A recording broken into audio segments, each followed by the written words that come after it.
Hi guys, कैसे हैं आप सब। स्वागत है आपका आज के इस नए वीडियो में। मेरा नाम है अंकित और आप देख रहे हैं साइंस साला। दोस्तों, आज के इस वीडियो में हम क्लास 10th के बायो के फर्स्ट चैप्टर, जो कि साइंस का 6th चैप्टर है, उसके बारे में जानेंगे। उसका पार्ट 3 कवर करेंगे, जिसमें हम ह्यूमन डाइजेस्टिव सिस्टम को समझेंगे कि वो कैसे काम करता है और क्या क्या चीज़ें उसमें इन्वॉल्व रहती हैं। तो वीडियो को लास्ट तक जरूर देखें। वीडियो पसंद आए तो इसे लाइक करें और ऐसी ही जानकारी के लिए हमारे चैनल साइंस वाला को सब्सक्राइब करें। दोस्तों, इस लॉकडाउन के पीरियड में आप लगातार पढ़ते रहें। आपके बोर्ड्स हैं, ठीक है। समय आपको बेकार नहीं करना है। अपने फ्रेंड्स को भी इसके बारे में बताते रहें और मैं ऐसी रेगुलर वीडियोस लाता रहूँगा। गाइस, तो अब हम इस वीडियो में जो डाइजेस्टिव सिस्टम है उसके एक एक पार्ट को समझेंगे, पढ़ेंगे और जानेंगे उनके फंक्शंस के बारे में। तो सबसे पहला पार्ट जो आता है वो आता है माउथ, ठीक है। माउथ, इसमें बेसिकली 3 चीजें होती हैं जो अपना रोल अदा करती हैं। सबसे पहले आती है टंग, टीथ एंड सैलिवरी ग्लैंड्स। ये तीनों चीजें आती हैं।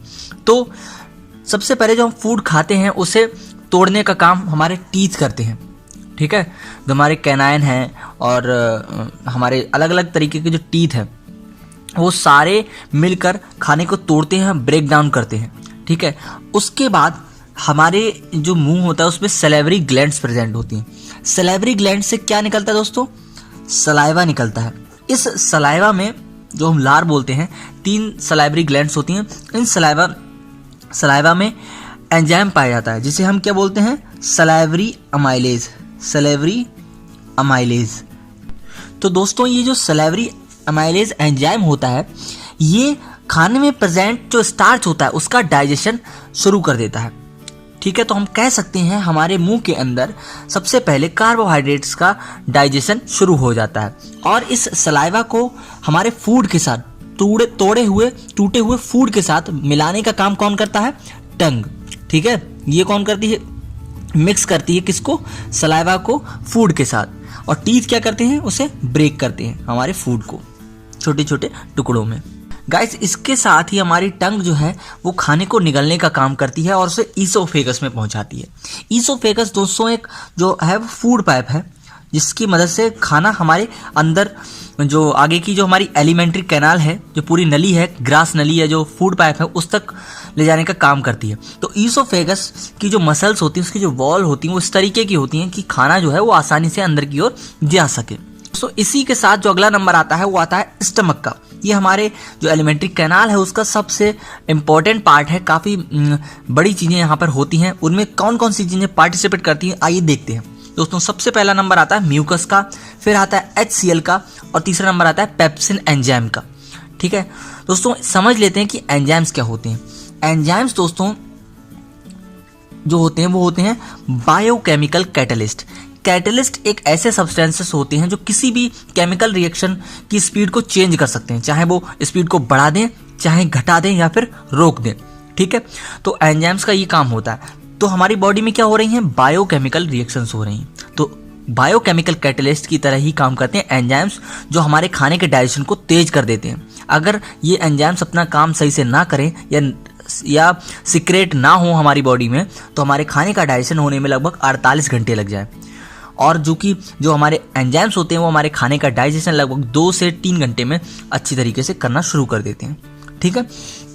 तो सबसे पहला काम जो है वो म्यूकस। म्यूकस क्या करता है? HCl क्या है? एक एसिड है, हाइड्रोक्लोरिक एसिड। तो इस एसिड से हमारी जो स्टमक की लाइनिंग होती है, उसकी वॉल्स होती हैं, उसको क्या करते हैं? प्रोटेक्ट करता है। तो ये क्या करता है? Protect the lining of stomach, ठीक है। स्टमक की लाइनिंग को प्रोटेक्ट करता है। HCl क्या करता है? जो हार्मफुल बैक्टीरिया कभी कभी खाने वगैरह चीज़ों में हमारे आ जाते हैं, उसको क्या करता है? डिस्ट्रॉय करता है, उसको नष्ट करता है HCl। और खाने का डाइजेशन भी करता है, उसे छोटे छोटे टुकड़ों में भी तोड़ता है। साथ ही इसके बाद आता है पेप्सिन। पेप्सिन एक एंजाइम है जो कैसे बनता है दोस्तों? यहाँ पर हमारी जो पेट होता है उसमें क्या होती है? स्टमक में क्या होता है? पेप्टिक सेल्स होती है दोस्तों, पेप्टिक सेल्स। इस पेप्टिक सेल से पेप्सिनोजन नाम का जो सब्सटेंस होता है वो सीक्रेट होता है, एंजाइम सीक्रेट होता है। और उस तब पेप्सिनोजन और दोस्तों HCl मिलकर क्या बनाते हैं? पेप्सिन बनाते हैं। क्या दोस्तों बनाते हैं? पेप्सिन बनाते हैं। और यही पेप्सिन स्टमक में ही हमारे जो खाना होता है उसमें जो प्रोटीन होता है उसका डाइजेशन करता है। तो पेप्सिन क्या करता है दोस्तों? डाइजेशन ऑफ प्रोटीन, प्रोटीन का डाइजेशन करता है। दोस्तों अब नंबर आता है लीवर का। लीवर एक सबसे इंपॉर्टेंट ऑर्गन है हमारी ह्यूमन बॉडी में या हमारे डाइजेस्टिव सिस्टम में, और सबसे बड़ी ग्लैंड भी है। ठीक है, जो हमारी एक्सोक्राइन ग्लैंड है उसमें सबसे बड़ी ग्लैंड हमारी कौन सी? लीवर है। ठीक है, तो लीवर का काम होता है फैट को इमल्सिफाई करना। हमारा जब फूड आता है उसमें जो फैट्स होती हैं उनको इमल्सिफाई करना या उसे छोटे छोटे टुकड़ों में तोड़ना। कौन करता है? लीवर करता है। ये किसकी हेल्प से करता है? ये करता है गॉल ब्लैडर की हेल्प से। दोस्तों गॉल ब्लैडर जो है वो एक पित्त की थैली होती है, हिंदी में बोलते हैं उसे पित्तरस। ठीक है, तो गॉल ब्लैडर जो है वो क्या है? ये आप देख सकते हैं, ये हमारा रहा लीवर, इसमें ये जो है ये क्या है? गॉल ब्लैडर है। अब इस गॉल ब्लैडर में यहाँ पे ये जो ये लाइनिंग देख रहे हैं, नली देख रहे हैं, ये है डक्ट, बाइल डक्ट, इसे बोलते हैं हम बाइल डक्ट। तो दो चीजें हो गई, एक हो गया गॉल ब्लैडर और एक हो गया बाइल डक्ट। ठीक है, तो गॉल ब्लैडर जो है वो क्या करता है? उसमें बाइल डक्ट होती है, तो बाइल डक्ट की मदद से गॉल ब्लैडर बाइल जूस को सिक्रेट करता है। किसको करता है? बाइल जूस को सिक्रेट करता है। ठीक है, तो ये बाइल जूस क्या होता है? बाइल डक्ट की मदद से कहाँ पहुंचता है दोस्तों? यहाँ, ये हमारे ये पैनक्रियाज, और ये कहाँ पहुंचता है? स्मॉल इंटेस्टाइन तक पहुंचता है। स्मॉल इंटेस्टाइन में ही, ये जो स्मॉल इंटेस्टाइन है इसमें बाइल डक्ट की मदद से बाइल जूस और पैनक्रियाज में से पैनक्रिएटिक जूस मिलकर स्मॉल इंटेस्टाइन में आकर मिलते हैं। सबका अपना अपना काम होता है दोस्तों। देखिए, जो लीवर का काम होता है उसको फैट को इमल्सिफाई करना या छोटे टुकड़ों में तोड़ना। ठीक है, गॉल ब्लैडर में क्या स्टोर रहता है दोस्तों? बाइल जूस स्टोर रहता है। ठीक है, ये बाइल जूस बाइल डक्ट की हेल्प से सीक्रेट होता है, बाइल डक्ट की हेल्प से निकलता है। ठीक है दोस्तों, यहाँ पर लीवर का एक काम और होता है। लीवर का काम होता है कि जो हम ग्लूकोज बनाते हैं, कार्बोहाइड्रेट टूटा, कार्बोहाइड्रेट जो सलाइवरी एमएलएस था उसने क्या तोड़ा? ग्लूकोज में तोड़ा। तो जो ग्लूकोज बनी, अगर उससे हमने एनर्जी ना बनाई या एनर्जी हमने जो बनाई वो हमने यूज़ नहीं की, तो वो एनर्जी स्टोर हो जाती कहाँ? लीवर में। तो लीवर में जो ग्लूकोज होता है वो स्टोर हो जाता है किसमें? ग्लाइकोजन में। ठीक है, और जब भी कभी हमें जरूरत पड़ती है एनर्जी की तो वो ग्लाइकोजन वापस से ग्लूकोज में चेंज हो जाता है। तो ये काम रहता है लीवर का। ठीक है, अब बात आती है पैनक्रियाज की। तो जो पैनक्रियाज होता है वो क्या करता है? पैनक्रिएटिक जूस को सिक्रेट करता है। किसको करता है? पैनक्रिएटिक जूस को सिक्रेट करता है, जो निकलकर कहाँ पहुंचता है दोस्तों? स्मॉल इंटेस्टाइन पहुंचता है। कहाँ पहुंचता है दोस्तों? स्मॉल इंटेस्टाइन में पहुंचता है। और साथ ही साथ पैनक्रियाज जो है वो एक एक्सोक्राइन ग्लैंड भी है और एंडोक्राइन ग्लैंड भी है, क्योंकि इसमें एक एंजाइम भी है, पैनक्रिएटिक जूसेस भी हैं, और साथ ही साथ जो हमारी एंडोक्राइन ग्लैंड है उसकी तरह जो एक हार्मोन है, इंसुलिन हार्मोन, वो भी है। तो एंजाइम भी है और हार्मोन भी प्रेजेंट है। तो ये दोनों ग्लैंड्स की तरह काम करती है हमारी पैनक्रियाज। तो पैनक्रियाज में जो इंसुलिन होता है वो क्या करता है?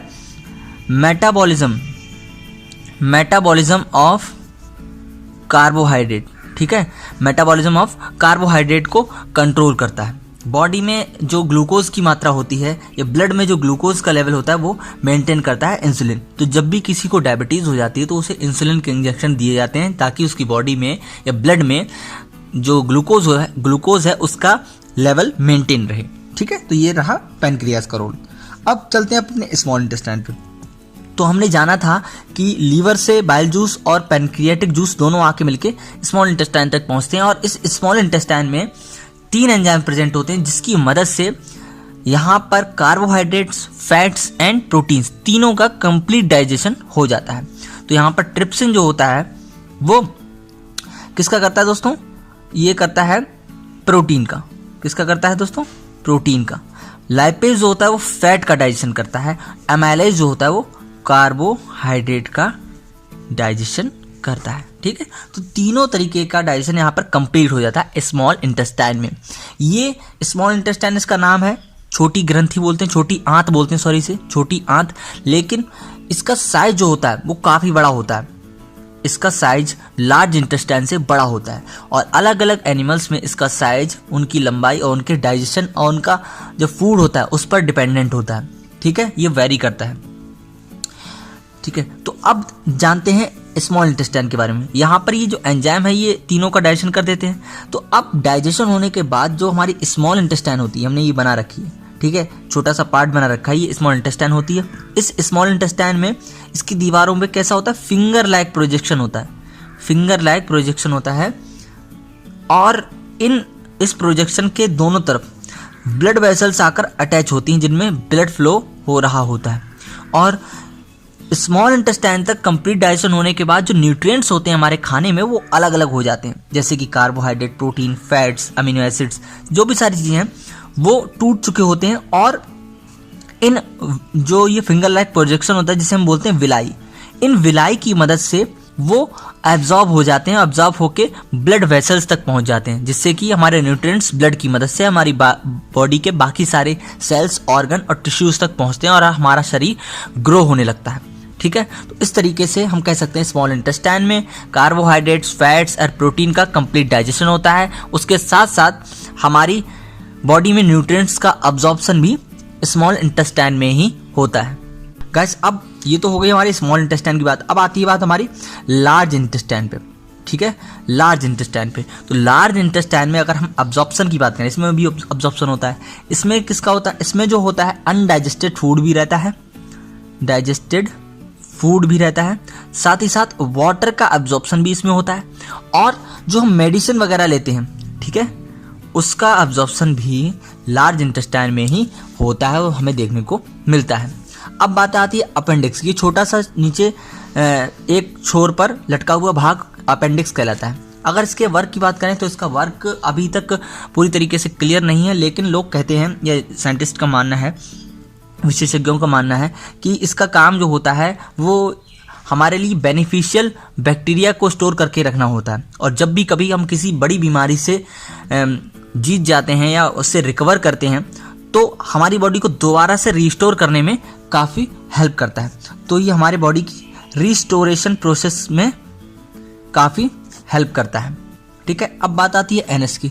ये क्या है, मल द्वार है, जहाँ हमारा क्या होता है, एक्सक्रीशन होता है। जो हमारा अनडाइजेस्टेड फूड होता है वो एक्सक्रीट हो जाता है या बाहर निकल जाता है। ठीक है, तो इस तरीके से हमारा फूड का डाइजेशन हमारे माउथ से लेकर एनएस तक कंप्लीट होता है। ठीक है, और जो भी न्यूट्रिएंट्स होते हैं वो हमारी बॉडी में स्मॉल इंटेस्टाइन में विलाई की मदद से हमारी बॉडी के बाकी पार्ट तक पहुंच जाते हैं। ठीक है, इसमें सबसे इम्पॉर्टेंट जो टर्म है जो आपको याद रखनी है वो स्टमक के बारे में रखनी है, जिसमें सबसे ज़्यादा क्वेश्चन आते हैं आपके बोर्ड एग्जाम्स में। लीवर बहुत इंपॉर्टेंट है, इसके बारे में काफ़ी क्वेश्चन आते हैं। ठीक है, पैनक्रियाज से ये क्वेश्चन आता है कि कौन सी ऐसी ग्लैंड है जो एक्सोक्राइन ग्लैंड भी है और एंडोक्राइन ग्लैंड भी है। और साथ ही साथ स्मॉल इंटेस्टाइन काफ़ी ज़्यादा इंपॉर्टेंट है, एब्जॉर्प्शन और इनके एंजाइम्स आपको याद रखने हैं। अगर आपको इस वीडियो से संबंधित कोई डाउट हो तो आप कमेंट सेक्शन में ज़रूर बताएं, मैं उस पर सेपरेट वीडियो बना दूंगा या आपको आंसर भी दूंगा। ठीक है, तो इस वीडियो को लाइक जरूर करें दोस्तों, फ्रेंड्स के साथ शेयर करें और ये सारे नोट्स आप अभी बना लें, जैसे मैंने आपको ये सारी बातें समझाई हैं, आपको बहुत ज़्यादा हेल्प मिलेगी। तो दोस्तों आज की वीडियो में बस इतना ही। उम्मीद है आपको जानकारी पसंद आई होगी। अगर आपको जानकारी पसंद आई तो लाइक करें और चैनल को इसी समय सब्सक्राइब करें, क्योंकि मैं डेली 10th क्लास की ऐसी वीडियोस डालता रहूँगा। और मैं मिलूंगा हमारी अगली वीडियो में, तब तक के लिए गुड बाय।